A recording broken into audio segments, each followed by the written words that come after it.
This guy is doing some things that are extremely detrimental to society, to himself, to his family. And yet, he walks that tightrope where I think the audiences will at least understand why he's doing it.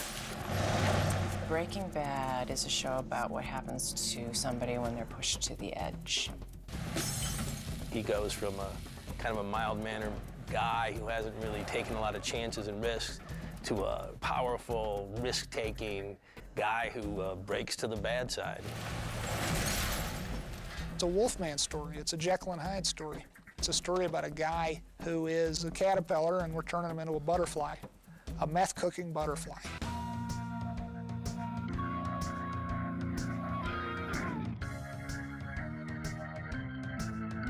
Walter White is a sweet, depressed man who is mired in a midlife crisis.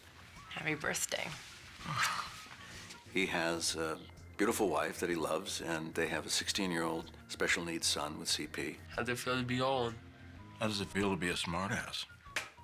The problem with Walt is that he's been teaching high school chemistry for about 25 years, and the spark has diminished. Ionic bonds, chapter 6. He's a guy who could have been on a Nobel Prize-winning research team, and something happened along the way. He kind of took the easy route. On top of that, he finds out that he has terminal lung cancer. So instead of the dilemma of leaving his wife with nothing and his kids, he decides to do a very impulsive thing, very desperate move, and to use his ability and knowledge as a chemistry teacher to create the purest crystal meth, amphetamine, on the market and sell it. What are you doing? These are my good clothes. Can't go home smelling like a meth lab. Yeah, you can. I do. I play the role of Jesse. He's this kind of, I don't know, lost kid who has decided to make meth for a living. The DEA took all your money, your lab. You got nothing. Square one. But you know the business. And I know the chemistry.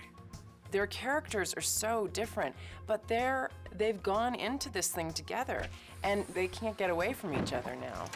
What the hell is this? Lab safety equipment. We're also going to have an emergency eye wash station. Our points of reference are completely different. I don't understand what he's talking about. I don't get him. I don't particularly like him, actually, to be honest with you. And as the character, I don't particularly like his character either. See, I love Brian. There's a lot to love. These guys have such chemistry, you know, no pun intended.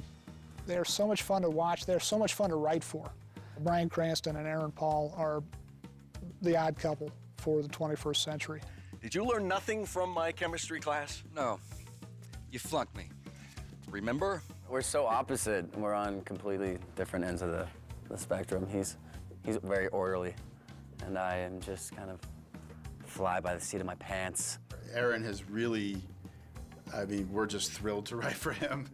Aaron, you wait to see him on screen, and he's got like this rubber face and this rubber body, and he can make it do anything that you write down.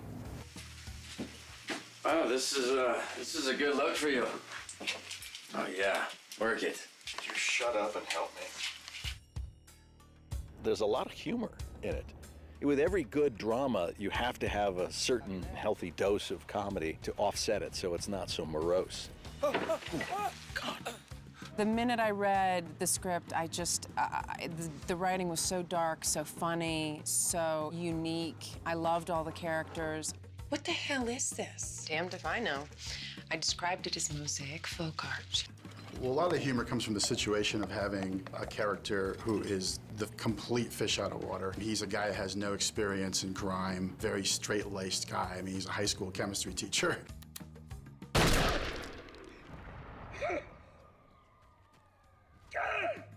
Brian is a delight, man. He's a really funny guy, and he really makes it enjoyable to come to the set every day, other than the fact he likes to run around with his pants off. Bryan Cranston enjoys taking his pants off more than pretty much anyone I've ever met. He likes being pantsless. So there, Brian, now the world knows. He was in his underwear for pretty much like a week straight, and like the first couple days, for lunch, he'd go back and kind of change into his clothes, but then eventually he's just like, screw it. I just don't want to look foolish. Is that possible?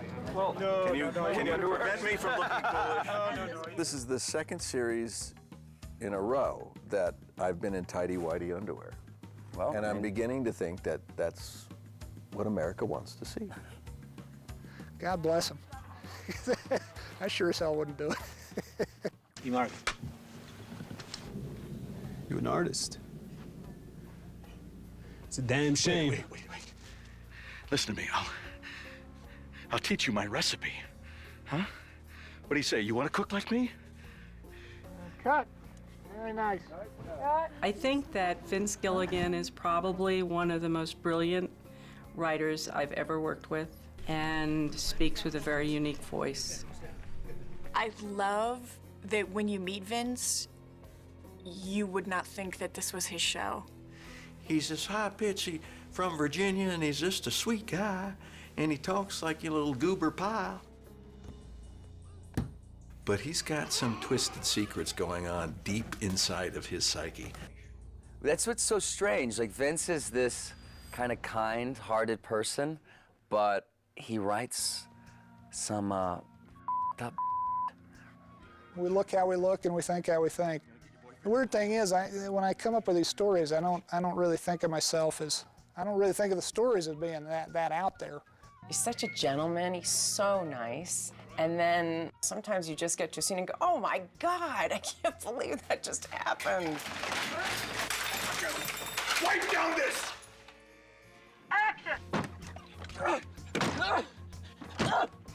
The ace up our sleeve that we have is Bryan Cranston. I had clear ideas, or I thought I did, about who Walt was when we started on this process. But Brian's ideas were clearer, and they were better. I thought a lot about how I would want to present Walter physically. He let himself go in his occupational dreams and desires. So too was his body. He let himself go. And we took all the color out of my face and just took it down. Had this silly little mustache that really didn't say anything. You know, even his name, Vince said his name is Walter White. You know, just White. As we progress, Walt will change.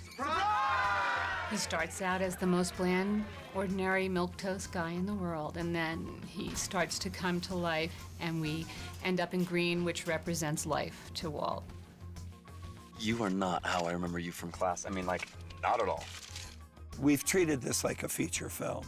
We created a color palette for him that would be a complete arc during the course of this experience. At the end of the day, this has to be a show about the consequences of a really bad decision. And one of the worst things I could think of that he could do would be to cook crystal meth.